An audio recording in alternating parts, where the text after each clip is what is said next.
In this video we're going to look at how to make these pallet wood planters. It's a novice and beginners tutorial, so enjoy.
You secure these boards using either screws or nails.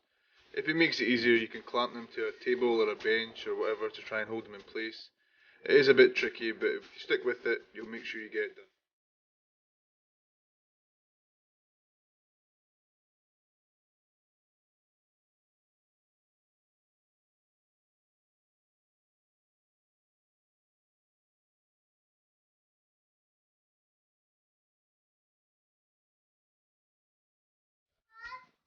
For this project you don't need a lot of expensive tools. All you need really is basically hand tools, a handsaw, tape, combination square, pencil, and the only power tool I really use in this project is a belt sander. The rest of the project is done by hand tools. Once you have all your pieces ready to go and all cut, the only thing left after that is now to assemble.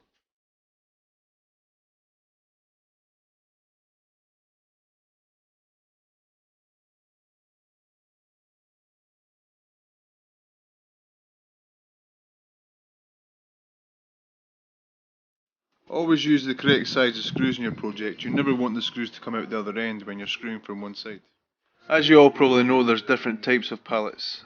Some boards are wider than others. You get 3-inch boards, 4-inch boards, sometimes 6-inch boards. So just make sure you take this in consideration when you're picking the depth of your planter.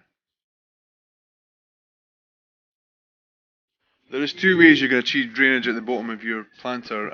As you can see in this video, I've left a gap between the boards. And the other way is to drill a few holes using a speed bit or an auger bit.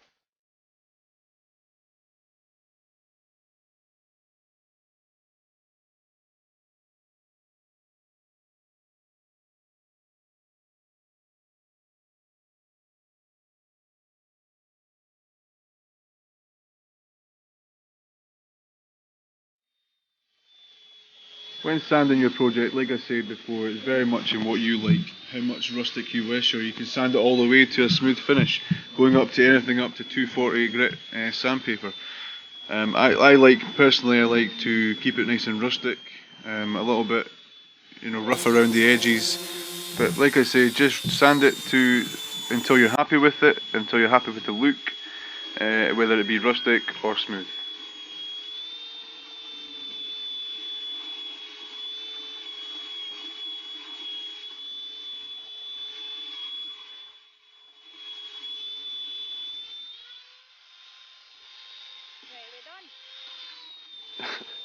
That was Mrs. S asking if I was done. I didn't think I was sanding for that long, but I must have been.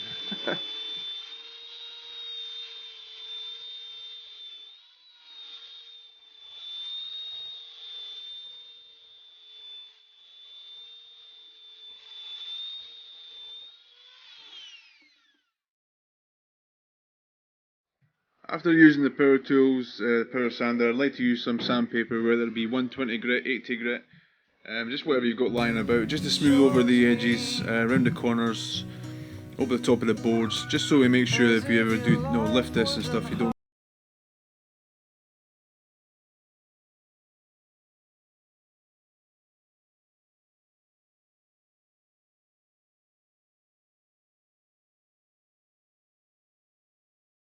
As you can see in this picture, I've just used some polythene from the garden store. You can get this in any garden store, there's loads of liners as well, but I like to use polythene. I like to put a few holes at the bottom, and I like to use some bark just to give it some extra drainage.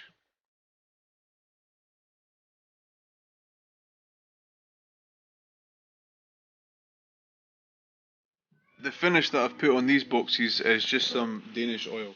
It just gives it a more of a good look. It makes the grain pop, but obviously it's your own choice. You can use varnish, wax, oil. You can leave it natural to weather by itself and go silver. You could even paint the planter any colour you wish. There's so many selections of outdoor paints out there, so yeah, just it's whatever you like. And thank you very much for watching this video. I hope it was helpful for some people. I hope it was not too hard a project, and see you soon.